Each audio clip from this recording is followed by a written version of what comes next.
Hello everyone and welcome to Tokens and Heft. This week we're taking a look at another two-player game, Claustrophobia. When I was listing off two-player games last week, this was the one whose title I forgot.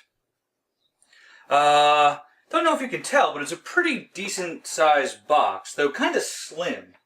I have nothing to really compare it to.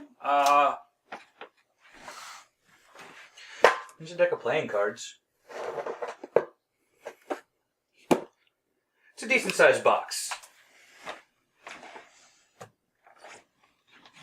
And this is a real neat, interesting game. I always like to describe it as being a little bit like Diablo, almost, at least in its general theme. The lovely instruction book. All full color and illustrated. The game's not that tricky, but they certainly make sure that you've got everything down. Some scenarios in the back. Of course, a nice little special tile breakdown and glossary and things. It's general stuff you want to have access to. I personally feel that the back of every game manual should have some sort of reference sheet.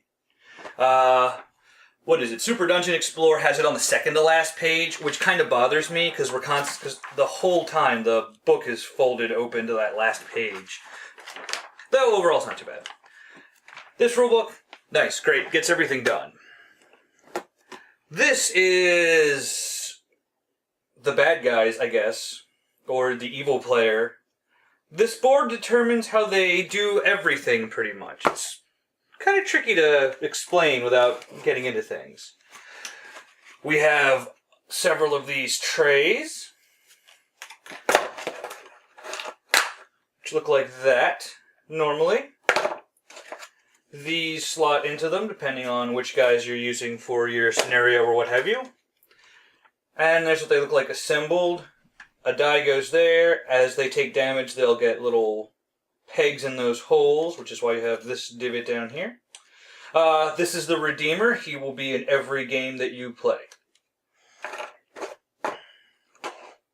Because the basic gist of the game is a bunch of pilgrims or something found what they think is a holy site. It's then founded the city of New Jerusalem on top of it, and after a while of building and stuff and some excavating, once they got further underground, they found a portal to hell. More or less. And terrifying things come out of there. And they need to figure out what to do with it. And there's only one thing they could come up with, and that... Well, there's only one person willing to do anything, and that is the Redeemer. These are pre-painted minis. Pretty nice, too, I gotta say. They're definitely a step up from like what you get in like HeroClix and stuff. Not to knock HeroClix, but when you're mass producing at that level and scale, they can't quite paint them this nice. But he is still a fantastic little figure. And the Redeemer is basically the one holy man who is going to take up the fight and is going to go down there and beat back the minions of hell. And he's doing this with, well, he can't just do it alone. They're not letting him do that. He's got to bring some people down with him.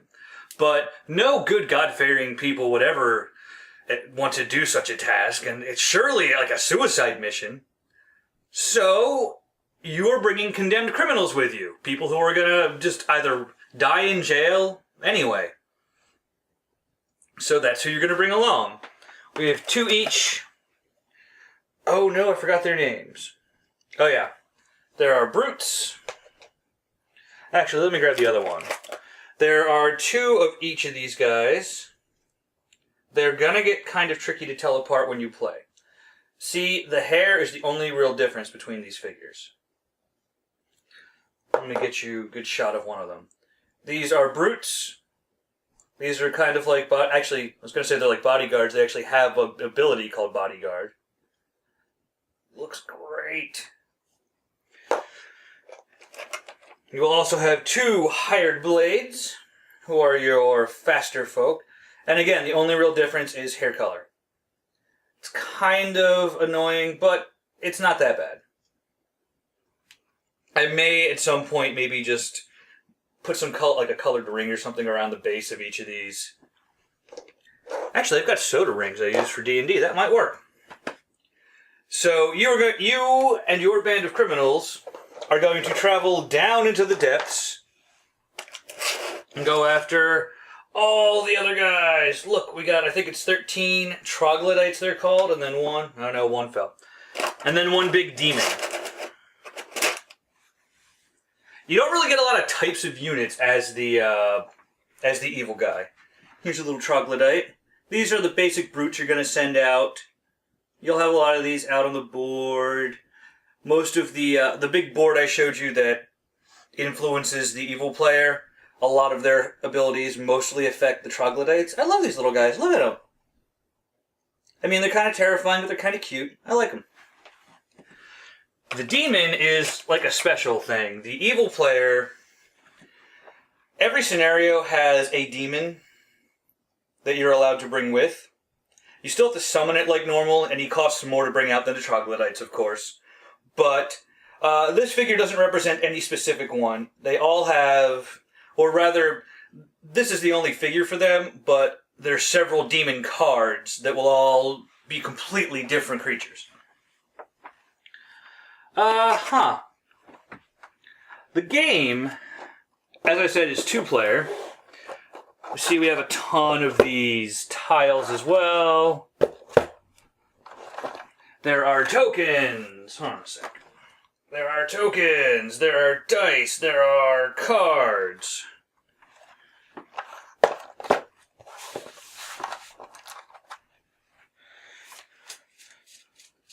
We have several types of cards. These are the demons I just mentioned. That's the back. And the front will have each of them. See, there's so many different types. They have their health. Movement is how many tiles you can move. Combat is how many dice you roll when you are attacking.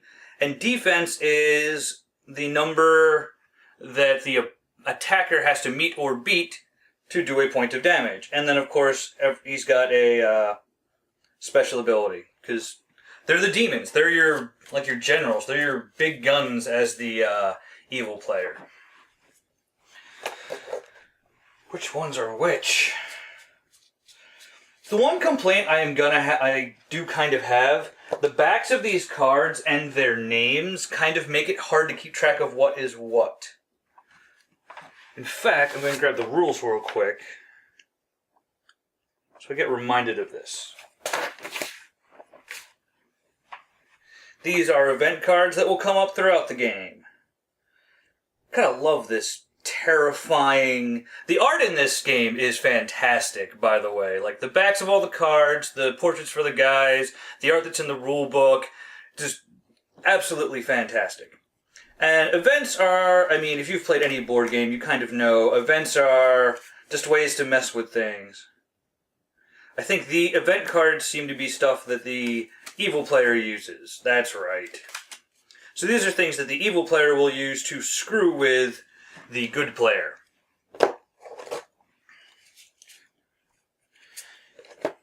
Here we have the gifts. In most scenarios, the Redeemer, or possibly the other guys, but I think it's just the Redeemer, will start with gifts. See, there's not a huge selection, but they're all very powerful. Hold on a sec. 1, 2, 3, 4, 5, 6. Alright, that makes sense.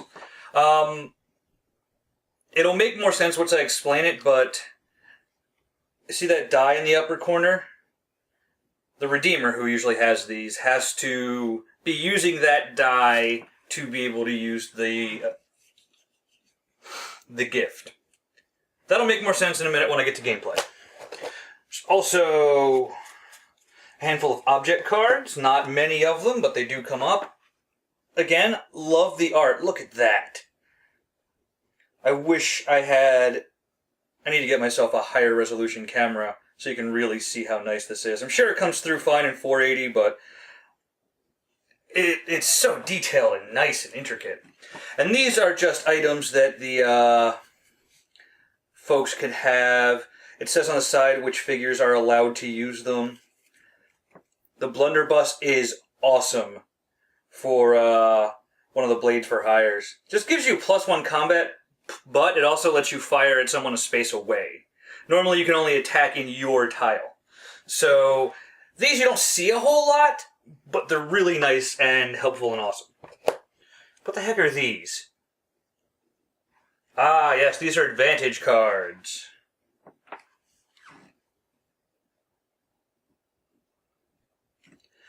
These are kind of like the event deck, but for the good guys.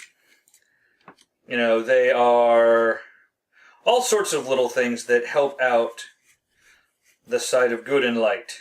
Hold on a second, is that schnapps? That is a flask of schnapps. That's great, it helps heal. Flee, oil for your lamp.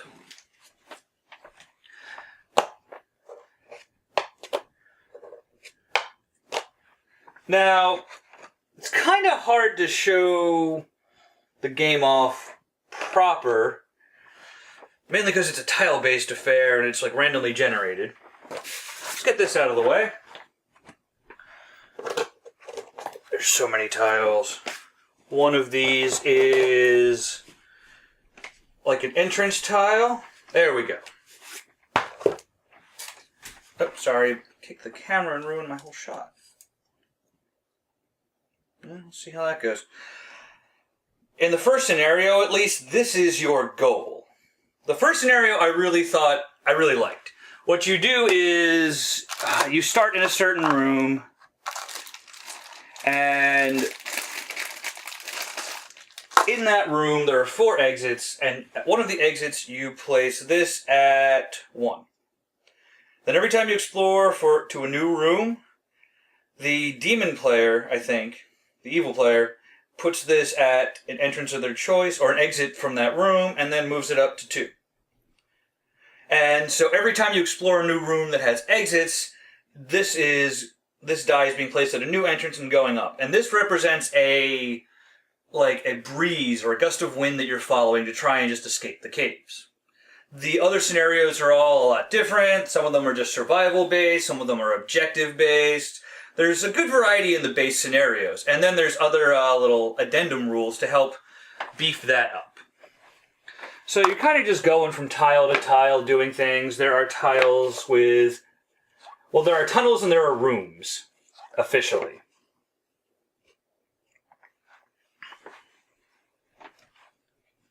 Let's talk some of the basics. I'm not going to go over all the specifics of the rooms. There's all sorts of goofy things. So you're going to have your Redeemer, which means you will bring out this car. This guy is going to be snapped into one of the bases. Pretty sure the basic scenario, just because it's the easiest one to work with,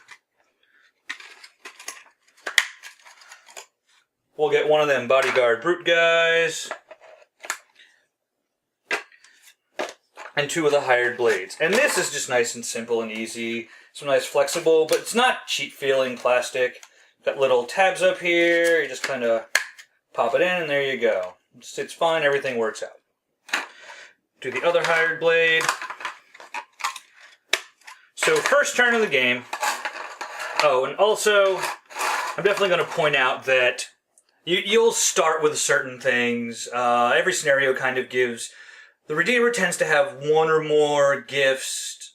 I think 2 the last time I saw. There are chances to draw event cards. A lot of other little things. Oh, I almost forgot.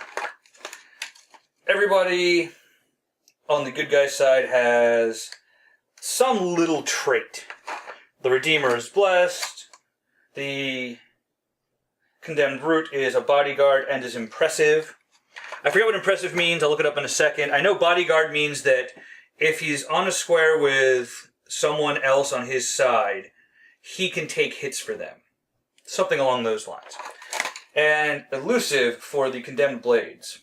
Elusive means that you can leave a space even if you normally couldn't. I'll go over that in a second. So let's see. We have the Dark-Haired Brute. So all your guys would kind of just start off there. First thing you would do,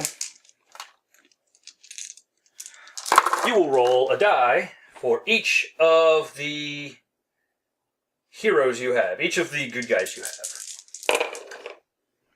1, 2, 4, and 6. Now, you're going to look at all of your guys and assign each one a certain die. The number on that die corresponds with these things on the side and dictates what their stats will be.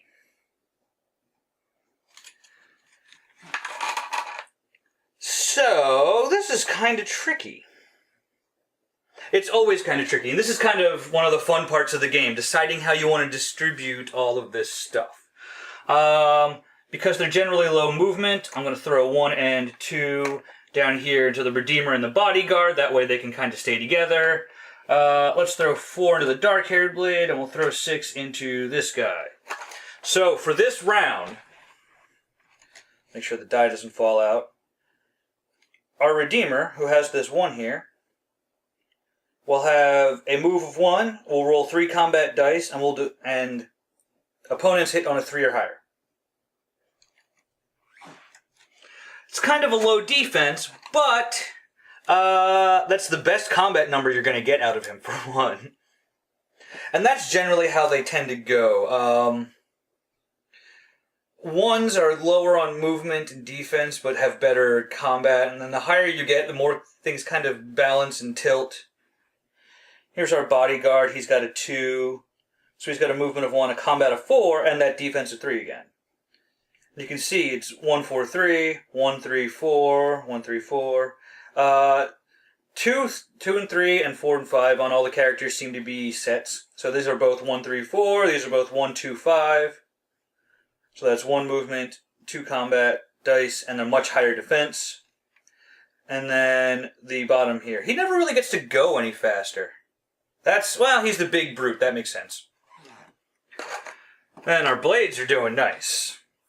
So the Dark-Haired Blade here, he's going to have a movement of 2, combat of 1, which is kind of awful, and a defense of 3, which is not that great. But maybe he's got that blunderbuss, so that bumps his combat up a little bit. And then this guy's down at the 6, so he's got movement of 1, combat of 1, but a defense of 5, which is really, really good, especially if we're going to have him out scouting. Now, after you do this, then you take your actions with your guys. Every single guy can move and attack.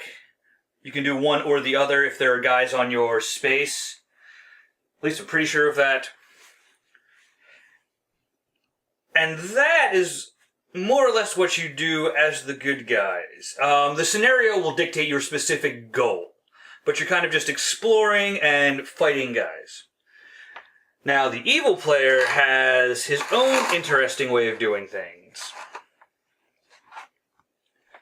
See, here we have this lovely little board. Actually, we're going to zoom in. I know, I'll fix it.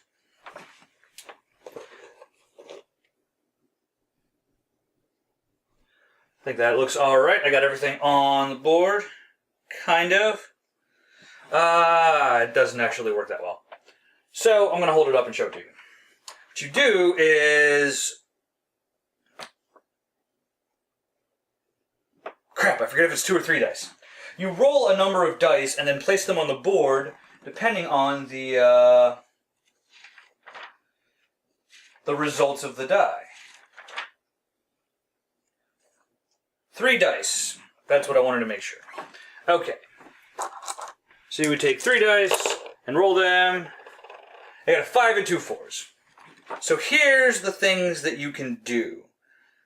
You'll notice each of these green circles is the condition you must fulfill to activate the ability. So any die doesn't matter. You can roll an extra die of destiny the next phase. So you can just take 1 die if you don't have a use for it, or if you just really want that 4th die next time, you can put a die there, and that die is kind of spent for your turn, but you will get to roll 4 dice the next turn. I should also point out, it's kind of hard to tell, but this text is printed in red. Abilities on here who have text printed in red can only be done once per turn. So you can't put 2 or 3 dice here to really boost up your next turn. You can only put 1 here, and then that's been used. This can be used as much as you want. It's kind of... all the dice you put in here must all be odd or all be even. And each die you put in here gives you 2 more threat points for the next, or for this phase. Which is cool, because you'll see, the troglodytes I mentioned, here's their stats. Movement 1, they roll 1 die for combat, you hit them on a 3-up, and they have 1 health. They also cost 1 threat point. And, threat points are what you use to spawn, and do a few other things sometimes. If you have 2 dice that are both odd, you can put them here, and these guys will get +1 movement during the next action phase.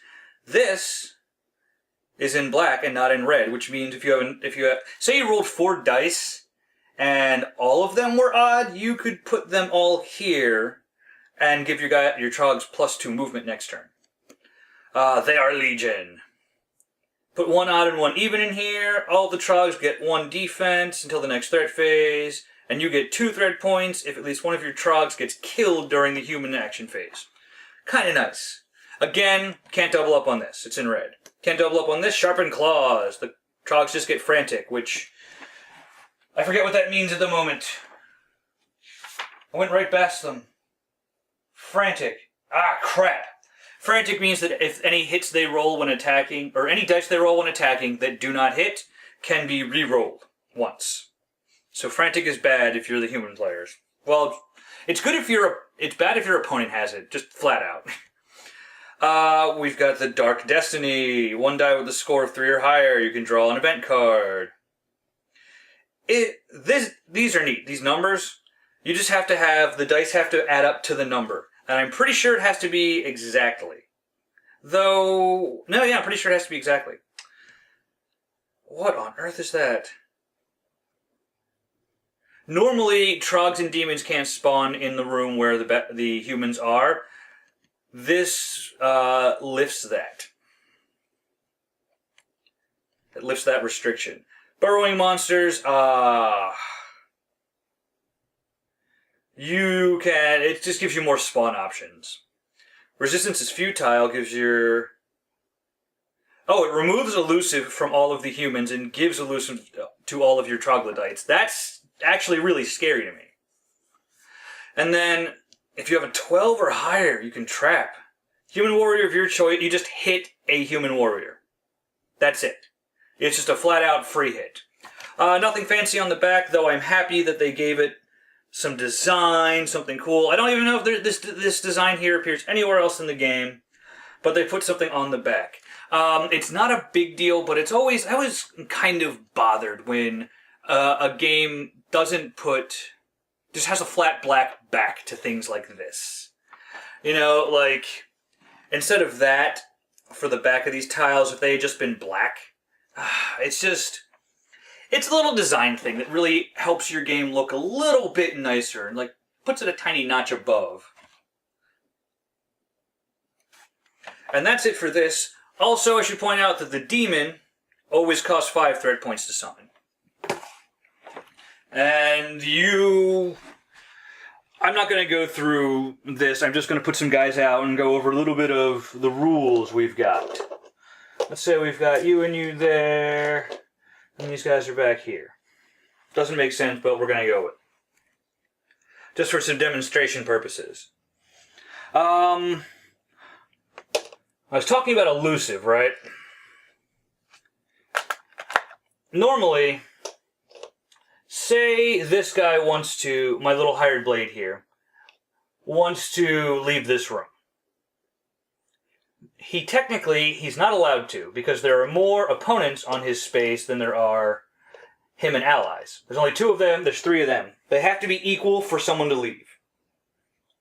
Another thing I'll point out is you can only have 3 units from a side to a space. So, we can't put any more troglodytes here. There are 3 here, that's the max. This guy could show up, or the Redeemer could show up if you want to put him in danger. But then they're at the maximum. Say, on this turn, say this guy moves in here. well then the two sides are evened out, and either of these guys, if they want to use their move, could leave.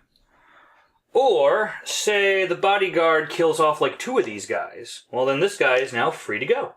And really, the bodyguard's free to go too. I want to check on what that impressive thing is real quick. Oh! He can stop someone, he can just flat out stop someone from leaving the space. But if they're elusive, it kind of the two of them cancel each other out, and it's just kind of like normal. I guess I'll talk about damage real quick. Because I've really covered most of the basics of this. There's a lot of little goofy intricacies, and you have to see the actual cards and things to really get where it's going. But that's kind of the basics. Combat's real simple. It's just you meet or beat you roll the number of dice you're supposed to, meet or beat the defense of your target. Now, speaking of targets, every time you take a hit, I believe you get to decide where it goes. You use one of these delightful little nut and bolt kind of pegs, and they'll go into a space. I'm holding some in my hand, so I can't really... Boop. So that's 2 now. So if he somehow gets assigned a 2... he is knocked out for the turn. Meaning, defense of 3, movement and combat are 0. You're kind of just stuck where you are. And you might say, well, why would you ever do that? Well, here's the thing. As you go along, all 4 of your warriors, move them a little more into the central area. These guys are just going to be getting more and more damaged.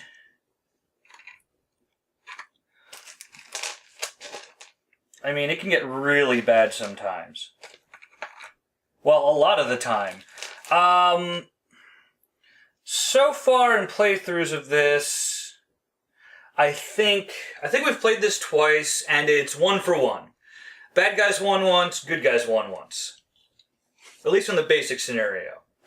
And that's another thing you have to think about when you're placing damage. When you're choosing what slot to kind of lock out on one of your humans, you have to look at all of them and figure out, all right, what do I need? Well, you need to keep slots open so that the dice aren't all going to get used up. If everyone's got their 3s plugged, which sounds weird, which actually, now that I look at it, 3 out of the 4 guys have the 3-line blocked. If I rolled a 3, only 1 guy could use it, or he'd be useless. It starts narrowing your options, which is kind of neat. It's a neat way to get that mechanic across. So let's just see if any of these things get ruined as a demonstration. 3 1s and a 2! That is awful. Because 2 of these guys, or 3 out of the 4 guys have their 1 slot blocked. So some of them are not going to do anything this turn. The Redeemer can handle 1, because his that slot is open for him. But his 2 is closed, so I can't use the 2 there. The Bodyguard is kind of important, and he's not that damaged. And then these guys would get the 1s. That's slots they have locked out. These 2 right here, useless for a turn. They don't really do anything. They sit on a space, they'll absorb damage, and I guess prevent guys from leaving. Actually, no, I'm pretty sure that when you're knocked out, you don't count towards the limit for allowing players to exit the space. So that really kind of wears you down over time. Plus, you're also thinking, with the Redeemer here, you don't want to block off the one action line that corresponds with one of his gifts, or else he's just not going to be able to use them at all. And I think I'm done with Claustrophobia. Not playing it, not by far. This is really a fun little 2-player game. It's not quite chess-like, but it's a nice battle of wits. And there's really good little moments where either the dice are on your side, or you happen to find a treasure or have a little thing. I mean, yes, there is treasure in the game. There's tokens in here somewhere. Here we go. It's like, here's a treasure chest. Nope, it's empty.